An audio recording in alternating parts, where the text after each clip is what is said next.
1989 வெளிவந்த திரைப்படம் தான் பொன்மனச் செல்வம். இந்த திரைப்படத்தோட இயக்குனர் பி. வாசு. இளையராஜா இசையில் வெளிவந்த இந்த திரைப்படத்தில் கதாநாயகனாக கேப்டன் விஜயகாந்த், சோபனா மற்றும் ஜெமினி கணேசன், சரோஜா தேவி, கவுண்டமணி, ராதா ரவி, வி. கே. ராமசாமி போன்ற பல ரசிகர் பட்டாளங்கள் இந்த கேப்டனோட தாயாராக பார்த்தீங்கன்னா சரோஜா தேவி, ஜெமினி கணேசன் தகப்பனாக நடிச்சிருப்பாங்க. ஒரு குடும்ப கதாபாத்திரம் கொண்ட ஒரு சிறந்த படைப்புகளான திரைப்படம் தான் பொன்மனச் செல்வம்.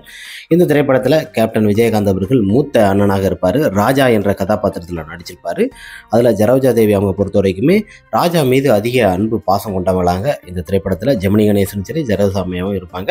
இதில் ஒரு சமயத்தில் பார்த்தீங்கன்னா வி. கே. ராமசாமி அவங்க பொண்ணு கல்யாணத்துக்கு பார்த்தீங்கன்னா இது ஜெமினி கணேசன் அவங்களோட வீட்டில் இருக்கிற நகையை திருடிட்டு போயிடுவாப்புல. திருடிட்டு போன உடனே எப்போதுமே அவங்களோட வீட்டில் ஒரு சேரை வச்சு தான் அந்த பஞ்சாயத்து சொல்லுவார் ஜெமினி கணேசன் அவர். அந்த டயத்தில் கேப்டன் தான் திருடி இருப்பார் அப்படின்னு ஒரு டயத்தில் சொல்லும் போது பார்த்தீங்கன்னா அந்த சேரை கொண்டாந்து இப்போ நீங்கள் தீர்ப்பு சொல்லுங்கப்பா அப்படின்னு சொல்லும் போது பார்த்தீங்கன்னா ராஜா திருடி இருக்க மாட்டாருன்னு ஜெமினி கணேசன்ட்ட சரோஜா தேவி அம்மையார் சொல்லுவாங்க. அந்த சொல்லும்போது கேப்டன் கைகட்டி எந்த ஒரு வார்த்தைகளும் சொல்லாமல் அப்படி மௌனமாக நின்று சாதிப்பார். அது என்னென்னா வி. கே. ராமசாமி அவர் தான் எடுத்திருப்பாருன்னு கேப்டனுக்கு முன்கூட்டியே தெரியாது. இருந்தாலும் யார் எடுத்திருப்பாங்கன்னு சந்தேகத்தில் தம்பி எல்லாருமே அவர் மேலே பழி செலுத்தும் போது பார்த்தீங்கன்னா சரோஜா தேவி அம்மையாரும் கதறுவாங்க. நம்ம ராஜா பண்ணியிருக்க மாட்டான், அந்த தவறுகள் செஞ்சிருக்க மாட்டா அப்படின்னு சொல்லி கதறின உடனே இல்லை இனிமேல் ராஜாவுக்கு என்ன பண்ணணும்னு தெரியுன்னு அப்படியே அந்த அம்மா காலில் விழுந்துட்டு ஜெமினி கணேசன் அவங்க காலிலையும் விழுந்துட்டு கேப்டன் அப்படியே தன்னோட வீட்டை விட்டு வெளியில் இறங்குவார். வெளியில் இறங்கும் போது தாயார் சரோஜா தேவி அம்மையை வந்து ரொம்ப அழுவாங்க. ராஜா நீ போக வேண்டாம், வீட்டை விட்டு வெளியே போக வேண்டாம் அப்படின்னு சொல்லி கதறுவாங்க. தங்கைகளும் கதறுவாங்க. ஆனால் தம்பிங்க ரெண்டு பேருமே சந்தோஷப்படுவாங்க. அப்படி இருக்கும்போது வீட்டை விட்டு வெளியில் போயிட்டு திரும்ப கொஞ்ச நாள் கழித்து உண்மை தெரிஞ்ச உடனே அப்படியே திருடங்கிற ஒரு பட்டத்தோட தன்னோட தாயை சரோஜா தேவி அம்மையாரை பார்க்கறதுக்கு வந்திருப்பாங்க.